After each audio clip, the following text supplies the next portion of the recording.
Hello, my name's Tim. Welcome to Tim Burbage Reads, and today I'm going to be talking to you about what I'm planning to read in March 2025. So, I've got a few books, not a ton of books because a lot of them are quite big, but a mix of paperbacks and hardbacks and ebooks as well. So the first is a book that my sister-in-law lent me. It's a big hardback. It's called Carrie Soto is Back by Taylor Jenkins Reid. This is by the person who wrote Daisy Jones and the Six.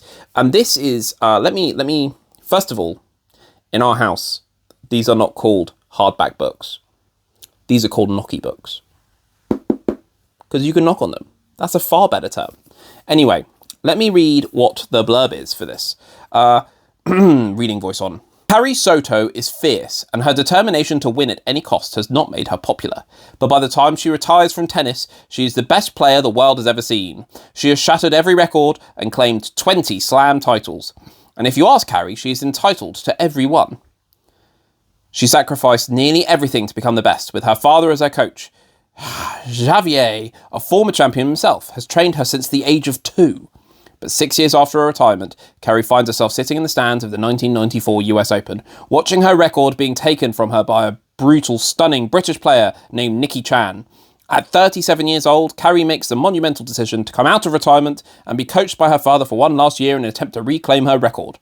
Even if the sports media say that they never liked the battle axe anyway, even if her body doesn't move as fast as it did, and even if it means swallowing her pride to train with the man she once almost opened her heart to, Bo Huntley.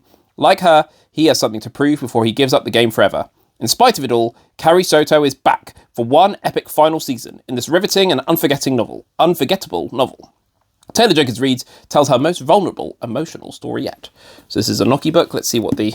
Ooh, a lovely lilac hardback. So my son plays tennis. So my sister-in-law lent me this, Anna, and... she originally had it as part of my mystery book challenge last year, then she swapped it out, so this book was still in my house. So I'm looking to read it.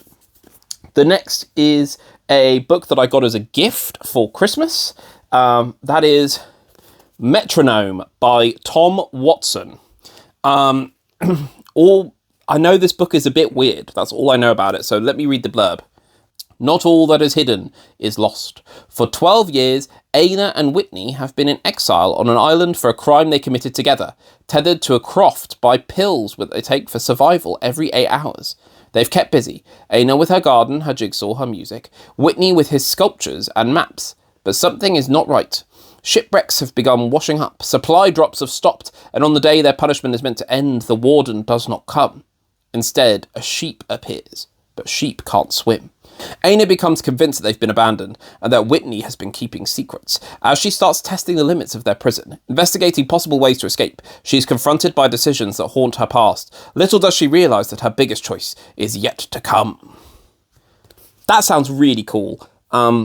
Sounds quite similar to Lost, which I remember watching the first series and absolutely loving, and then watching the second series and kind of losing interest, and then it went to Sky and I haven't watched it since. But I love the idea of 2 people trapped on an island. Do we go between perspectives? Doesn't look like it. Or I couldn't see. So I'm really looking forward to reading this. Seems like unlike anything that I've read before. So interesting. The next is on my Kindle. I have got The Great Hunt by Robert Jordan, which is book 2 in the Wheel of Time series. So series 3 of the Wheel of Time is coming out pretty soon. I can't remember when off the top of my head. And I read the first book last year and I thought it was okay. I think I gave it 3 stars. It was kind of 2 to 3 stars, but I really like the TV show.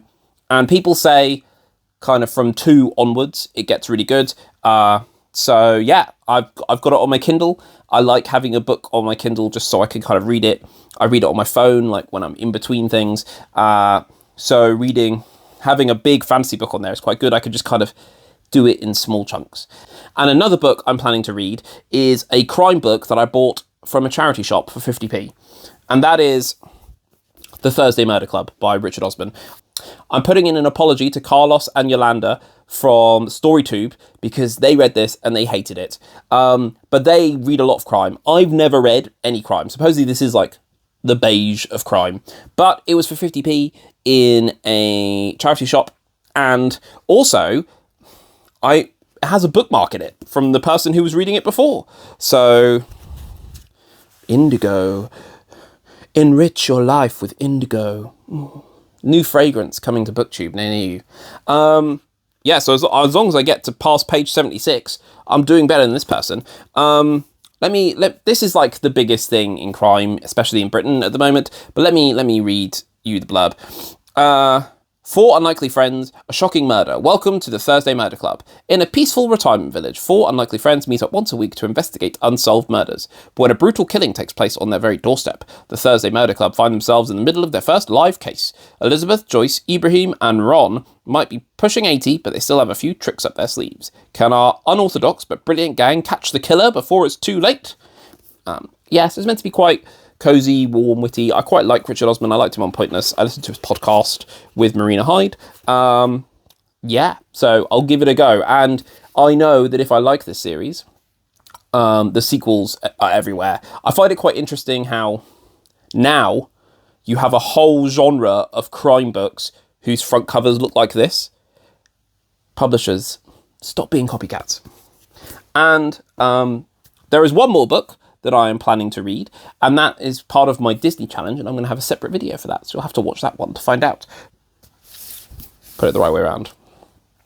Oh, I've got them all upside down. So I've got Carrie Soto is Back by Taylor Jenkins Reid. There we go. I've got Metronome by Tom Watson. I've got The Thursday Murder Club by Richard Osman. There's no D on the end. And I've got The Great Hunt by Robert Jordan, book 2 in the Wheel of Time. And I've got my Disney book challenge. So let me know if you've read any of these. And please give this a like, please subscribe, and I'll see you in the next one. Now, get out of my house!